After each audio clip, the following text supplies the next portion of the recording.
انكسر بين يديه، وأبى الله سبحانه وتعالى إلا أن يغني من افتقر إليه ويفقر من افتقر لغيره. عشان كذا في حديث الأثر قال الله عز وجل الأثر القدسي: وعزتي وجلالي ما اعتصم بي عبد فكادته السماوات والأرض. أطبقت السماء على الأرض وكسرت الجبال ودكدكت الدنيا كلها، وهذا العبد معتصم بالله يا رب، إلا جعلت له بينها مخرجا. الجبال تدككت والمباني طاحت وسقطت، وهذا العبد ما جاء شيء. وعزتي وجلالي، تكملة الأثر: ما اعتصم عبد بغيري إلا وكلته إلى ما وكل إليه. وراح للشيخ عادل ورسائل والشيخ ما تردون، من تحولني عليه، وراح للثاني والثالث وهذا المسكين الفقير، وبثت كل الشكوى على الأرض وما صار شيء. الدليل الشاهد: هل هذا القرآن ذكر لنا أن نفتقر لغير الله؟ أبدا والله. من الفاتحة إلى الناس قال لك أدبر أمورك. وبعدين إحنا عندنا مشكلة في الثقة في الله عز وجل. وخلني أنا أعيد مثال يعني تكلمت عنه كذا مرة يا شيخ، بس لابد نفهم المثال هذا. شيخ عادل، أنت عندك الآن نملة هنا في هذه الطاولة في مكان إصبعي، وأنت الآن قلت للنملة هذه إذا استعنت بي والله ما أخيبك، وهي نملة. فجاءوا 40 نملة في الجهة الثانية يريدون أن يفتكون بهذه النملة، وأنت قلت النملة هذه أنا الآن موجود، إذا تبين تستعينين بي أنا حسبك أكفيك. والنملة هذا اللي متوعدينها حتى تثبت أنت إيمان هذه النملة فيك. هل بتذبح النمل وهم هنا بعيدين ولا تخليهم يقربون؟ والله هذا المشهد في القرآن أكثر من أن يوصف. فعشان الله يختبر من الله المثل الأعلى إيمانك أنت، ما يخلي المصائب بعيد عنك ويذبها قبل لا يجيك الحزن، خلها تقرب، فتخلي النمل هذول يقربون وتشوف وين بتروح هذه النملة. أنت الآن هي صادقة، يا سلام، هي صادقة ولا لا؟ أما قضية قدرتك على هذه النمل 40 هذه أصلا ما تحتاج نقاش، لأنك أنت تقدر تضربهم هنا ولا هنا ولا هنا ولا هنا متى ما أردت. الأمر عندك هين وهو علي هين، لله المثل الأعلى سبحانه. فعشان تختبر الآن إيمان هذه النملة خل هذول يقربون. عشان كذا الله سبحانه وتعالى ما طلب من إبراهيم أنه يعني يؤمن فيه ثم أول ما أشعلوا النار طفاها الله عز وجل، لا، أشعلوا النار يقربون، ثم مسكوا إبراهيم يقربون، إمام ما تزعزع، ثم ربطوه وكبلوه وضعوه في المنجنيق ويشوف النار قدامه الآن، يعني ما فيه يعني ثم ما الله سبحانه وتعالى أنجاه الآن، ألقي في النار. وفي الأثر اللي فيه مقال أن جبريل جاء على صورته عليه السلام 600 جناح، تقول عائشة رضي الله عنها في البخاري جناح واحد يسد الأفق. تخيل يجيك واحد بهالعظمة وقال: هل لك من حاجة يا إبراهيم؟ تبغى بطرف جناح أطفيهم هم ونارهم؟ هو اجتث 7 قرى لقوم لوط، اجتثها فجعلنا عليها بطرف جناح من 600، يعني مو ب 599 شاغرة، 599 وبعد، يعني طرف جناح اجتث 7 قرى، وفي رواية 14 قرية. فيقول له: ألك من حاجة يا إبراهيم؟ القلب ما تعلق، أنا أعرف اللي خلقك. يعني أنت الآن عندك 600 جناح وكبير، أنا أعرف اللي أكبر منك جل جلاله، أعرف اللي خلق هذه الأجنحة كلها، أعرف اللي أصلا أنت لن تستطيع تساعدني إلا بحوله وقوته، أنا ما أتعلق قلبي بأحد. عشان كذا قال: أما منك فلا، أنا ما أغنى منك شيء، أنا أعرف واحد أقوى منك، لو قلتك ساعدني وربي ما أراد.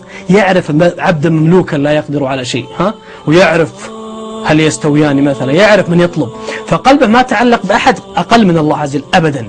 فقال: أما منك فلا وأما من الله فنعم، حسبي الله. يقول النبي صلى الله عليه وسلم في البخاري قالها إبراهيم وهو قال: حسبي الله، لكن حسبي الله ما لله، لا، حسبي الله ونعم. يقول: والله أنه نعم ربي، أنا أعرف من متوكل عليه. قال: حسبي الله ونعم الوكيل. فقلنا يا نار كوني بردا وسلاما على إبراهيم. لأجل هذا أول ما ألقي إبراهيم النار برد وطلع منها من الذي يتكلم معه؟ آزر والد إبراهيم. أول ما رأى إبراهيم طلع بينها اللهيب النار اللي كانت تلتقط الطيور من السماء، وطلع منها إبراهيم ولا في شيء. قال: نعم الرب ربك يا إبراهيم إذ أنجاك. إي والله نعم. بعض الناس يقول: حسبي الله ونعم الوكيل. ليش تقولها كذا؟ تقدر يا شيخ عادل تقول: أنا والله ما أعرف للملك عبد الله، بس والله ما أعرف له. لا تقول أعرف الملك عبد الله، طيب ليش نقول ما عنده إلا الله؟ والله سبحانه وتعالى هذا قدر في قلوبنا. لأجل هذا يا شيخ هي القضية في قضية ثقتنا في من هو الله. لأجل هذا الله سبحانه وتعالى دائما يجعل القضية مثل قضية النمل، يقربون عندك والأحزان تجيك حتى يطلع الإيمان اللي في قلبك. أنت فقير لهم ولا فقير لي؟ أنت فقير لمن؟ هذا التوحيد.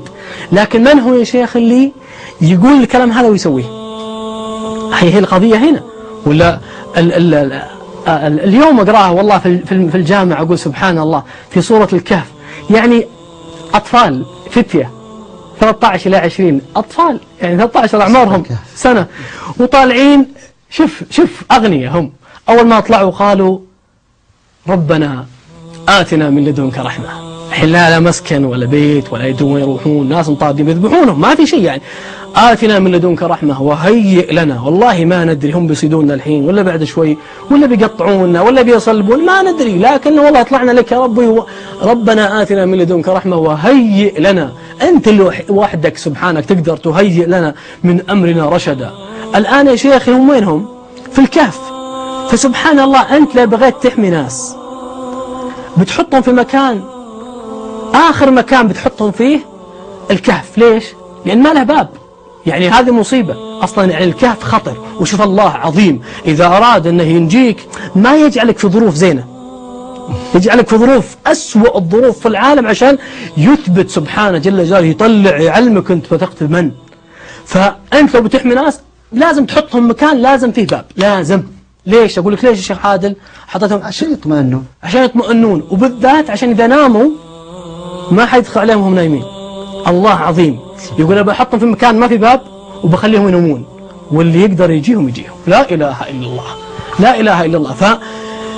فضربنا على آذانهم. شوف وإن مشكلة عندنا يا شيخ عادل أن نجي نقول يا رب مثلا أعطني هالقضية، أطلب مسألة من الله سبحانه وتعالى، ثم أطلب أنا الطريقة اللي تجي فيها. يا أخي أنت دخلك طريقة هذه أنت طلبت أبغى هالأمر، ما هي شغلك شغل الله عز وجل. يا سلام، القضية ما هي وهذا مشكلتنا الحين. يا أما ما توكلنا على الله ولا قلنا بنتوكل على الله بس أن ما نبغاها كذا يا رب، نبغاها تصير كذا. أجل أنت يعني ما عدت فقير، أنت غني، سوها أنت بنفسك كيفك. أي نعم. عشان كذا إيش معنى التوكل؟ التوكل هو سكون القلب مع تحرك الجوارح. أنا قاعد أسعى وأقدم الوظيفة وأسوي، لكن ما أنذل أحد. قدمت صح الوظيفة لك، قدمت معروض عندك، لكن والله ما تعلقت فيك وأدري أنك مسكين أنت.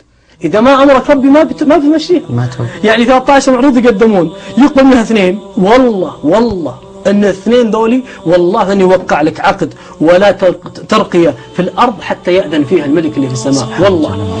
فالشاهد جعلهم الله قال فضربنا على آذانهم، يعني ما المفروض تقومهم أكثر، تقول لا تنومون وانتبهوا، خلوا واحد عندكم قايم كل شوي عشان ينتبه من اللي جاي يعلمكم. لا، يقول الله نومكم كله، يعني يجعلهم في أسوأ الظروف اللي من عقولنا البشرية.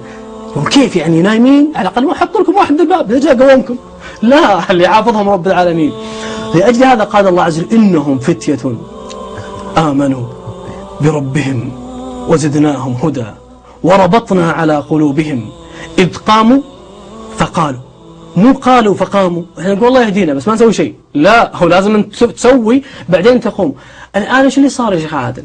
قال الله عز وجل وإذ اعتزلتموهم، لما خلاص صح الافتقار لله عز وجل واستغنوا عن الناس كلهم وصح توحيدهم لله عز وجل، قال الله سبحانه وتعالى فأووا إلى الكهف ينشر لكم ربكم، يا رب انشر لنا من رحمتك وهيئ لنا من أمرنا مرفقا.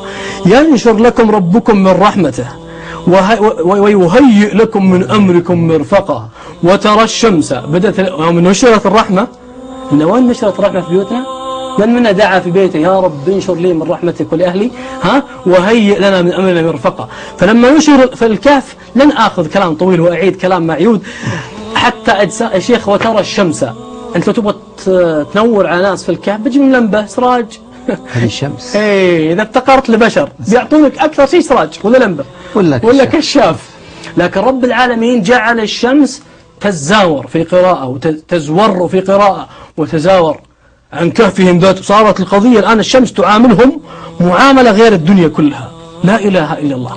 الكهف هذا في الجبل له معية خاصة، في واحد أمرها تفعل الشيء. لا إله إلا هو. قال الله عز وجل تزاوروا عن كهفهم ذات اليمين وإذا غربت رعاية خاصة تقرضهم ذات الشمال وهم في فجوة من ذلك من آيات الله. من يهدي الله يتعلق قلبك برب العالمين فقط فهو المهتد، ومن يضلل فلن تجد له وليا مرشدا. ضايع يدور المرشدين من الفقراء ذولي. ما حد قال لك لا تشاور ولا تستخير، لكن قلبك وين؟ وكل واحد يعرف نفسه.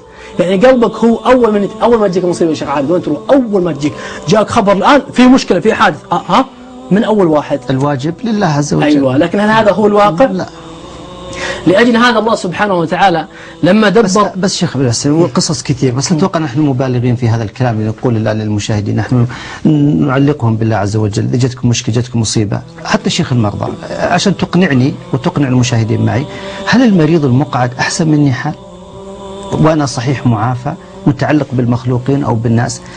يعني حينما أشاهد المقعد أقول الله يعينه مسكين يقلبوني يرجعوني صار، لكن هل هو أحسن مني حالا وأنا صحيح المعافى؟ أحسن. هنا يا شيخ يختلف. القضية مو قضية إجساد وعيقة وإجساد تحرك، القضية قضية قلبك هذا وينه. يعني قد تكون مقعد، القضية عشان كذا الله سبحانه لا ينظر لي الشكل أجسادكم ولا صوركم ولا يمكنك تحرك واحد، لكن عند الله قلبك ضعيف إيمان، ولكن ينظر إلى قلوبكم. ينظر إذا جتك المصيبة تتعلق بمن؟ ينظر الله عز وجل وأن تدعي قلبك وينه. أدعي الله وأنا قلبي متعلق مثل ما جاء في الأثر إسرائيلي، وعقل النبي صلى الله عليه وسلم يقول حدثوا عن بني إسرائيل ولا حرج. لما رأى موسى عليه السلام رجل يدعو الله يدعو الله يدعو الله، فقال يا ربي لو أن هذا يدعوني أعطيته، يا ربي وأنت رب العالمين أعظم، يعني ما في أكرم منك، يا ربي هذا رجل يدعوك يعني وقت طويل وما أعطيته. قال الله عز وجل أوحى إلى موسى يا موسى إنك لا تدري إنه يدعوني وقلبه مع غيري.